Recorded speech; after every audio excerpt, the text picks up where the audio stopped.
지금 이 시각 여러분이 주목할 만한 이슈 살펴보겠습니다. 여름철 극심한 폭염을 일으켰던 뜨거운 공기 덩어리가 여전히 한반도에 머물고 있습니다. 전국 곳곳 폭염특보가 내려진 가운데 주말에도 33도 안팎의 가을 더위가 기승을 부리겠는데요. 때 아닌 늦더위는 다음 주에도 계속될 전망입니다. 김동혁 기자입니다. 지난 여름철이 펄펄 끓었던 건 한반도 주변에 자리 잡은 뜨거운 고기압 탓입니다. 티베트 고온에서 가열된 고온 건조한 공기가 부풀어 우리나라 상공까지 도달하면서 한여름 폭염이 길게 이어진 겁니다. 뜨거운 티베트 고기압은 9월 초순까지도 우리나라 상공에 머물며 가을 늦더위를 일으키고 있습니다. 이 때문에 주말 내내 낮 기온은 33도 안팎으로 오르겠고 해안가를 중심으로 열대야도 여전하겠습니다. 대전과 광주, 부산 등의 주의보가 추가로 내려지며 경기 남부와 충청 이남 대부분으로는 폭염특보가 발령 중입니다. 낮 기온이 30도를 웃도는 더위는 다음 주에도 계속될 전망입니다. 9일 이후로 가면 다시 한번 이 티벳 고기압이 강하게 자리를 잡으면서 서울에도 낮 최고 기온 32도까지 다소 올라갈 것으로 예상을 하고 있습니다. 이후 추석 연휴의 시작인 14일부터는 낮 기온이 30도 아래로 떨어지면서 더위가 차츰 잦아들 것으로 보입니다. 이렇게 여름 기온이 점차 물러나는 시기에는 태풍이 한반도 근처로 다가올 가능성이 커집니다. 현재 열대바다에서는 태풍이나 씨앗격인 열대 요란들이 줄줄이 만들어져 북상 중에 있습니다. 티베트 고기압의 세력이 약화하면 우리나라로 언제든 태풍의 길이 열릴 수 있기 때문에 기상청은 가을 태풍에 대한 감시를 강화하고 있습니다. 연합뉴스TV 김동혁입니다. 필리핀에서 16명의 사망자를 내고 170만 명 넘게 피해를 입힌 슈퍼태풍 야기가 중국 남부를 향해 움직이고 있습니다. 태풍 야기 접근에 중국 하이난성 주민 42만 명이 긴급 대피했는데요. 이번 주말 태풍의 영향권에 들 것으로 예상되는 베트남은 내일 수도 하노이의 노이바이 국제공항 등 공항 4곳을 폐쇄합니다. 강재은 기자입니다.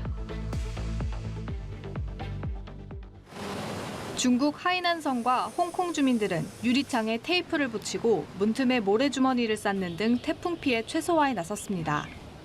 會啊，我哋全個鯉魚門啲居民都非常之擔心。咁因為適逢呢個天文大潮初三，所以咧就準備咗好多嘢，例如係將啲貨品升離地啦，同埋準備咗好多沙包。 미국 합동태풍경보센터는 중국을 향해 이동하고 있는 태풍 야기의 풍속이 사람이 밀려나갈 수 있는 초속 67m에 달한다며 슈퍼태풍으로 분류했습니다. 중국 기상당국은 하이난성과 광둥성의 가장 높은 수준인 태풍 적색경보를 내렸습니다. 하이난성에서는 5일 자정부터 시외버스 운행이 중단됐고 광둥성과 마카오 등에선 상당수의 항공편이 취소됐습니다. 5단계 태풍경보 중 위에서 세 번째 등급인 8호 경보를 내린 홍콩은 이날 증권거래소 문을 닫았습니다. 태풍의 영향권에 들 것으로 예상되는 베트남은 수도 하노이에 있는 노이바이 국제공항 등 공항 4곳을 내일 폐쇄하기로 결정했습니다. 앞서 야기가 지나간 필리핀에서는 태풍으로 사망자 16명과 실종자 21명이 발생했고 170만 명 넘게 피해를 봤습니다. Ito po, Rumaragasana. Tapos yung nasa kabila po namin, sa likod po namin, talagang malapit na po yung bubong nila. Kaya yung ibang tao po natrap na doon. Sa bubong na po sila dumadaan. Sa bubong po namin. Dito po bumababa. Kaya yung hagdan po namin, nilagay po ni Mr. dito. Dahil dito sila bababa.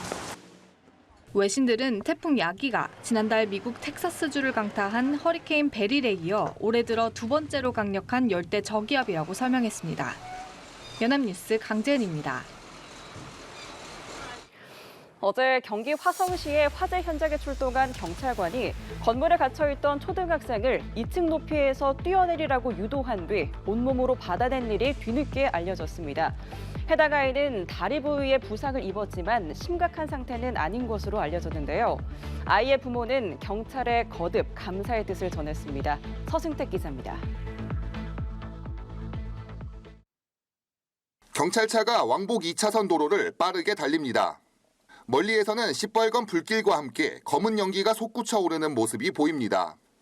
경기 평택시 포승읍의 3층짜리 창고 건물에서 불이 난 건 지난 5일 오후 4시쯤.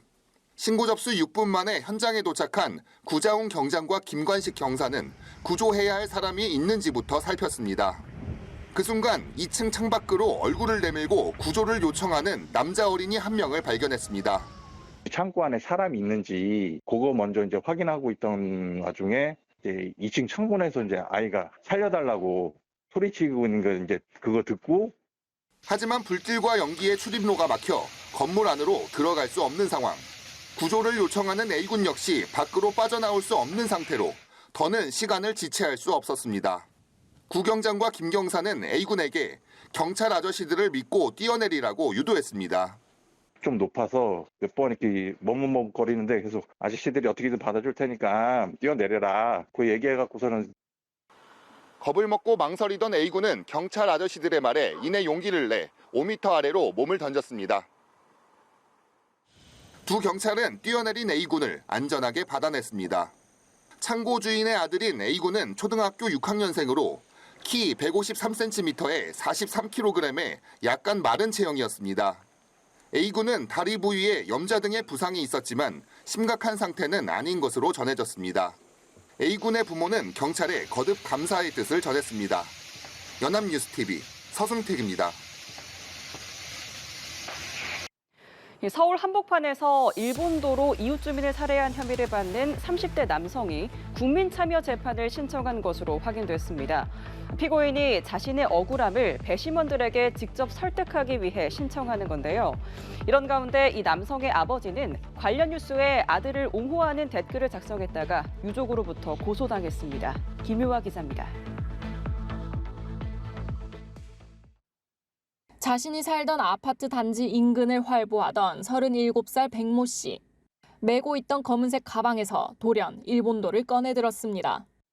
그러고는 마침 담배 피우러 나온 40대 이웃 주민을 향해 날 길이만 75cm였던 일본도를 10여 차례 휘둘러 살해했습니다. 조사 결과 백 씨는 대기업 취직을 위해 장시간 기사들을 찾아보다 지난해 말부터 중국 스파이가 한국에서 전쟁을 일으키려 한다는 망상에 빠졌고 피해자를 중국 스파이라고 생각해 범행한 것으로 파악됐습니다. 저는 중국 스파이를 처단하기 위해 이 일을 하였습니다. 유가족분에게 죄송한 마음 없으세요? 없습니다. 검찰은 백 씨의 인터넷 검색 내역과 일지 등을 분석한 결과 범행이 치밀하게 계획된 이상동기 범죄라고 판단했습니다. 백 씨는 지난 1월 일본도를 구입하면서 소지 허가를 받기 위해 장식용으로 허위 신고를 하고 도검 소지 사실을 감추기 위해 골프 가방에 넣어 다닌 것으로 파악됐습니다. 검찰은 지난달 23일 백 씨를 살인과 총포화약법 위반 혐의로 구속 기소했습니다. 백 씨는 오는 30일 첫 재판을 앞두고 있는데 지난 4일 법원에 국민참여재판을 신청한 것으로 파악됐습니다. 한편 백 씨 부친은 범행 관련 기사에 아들을 옹호하는 내용의 댓글을 달아 피해자 유족으로부터 사자 명예훼손 혐의로 고소당했습니다. 연합뉴스TV 김효아입니다.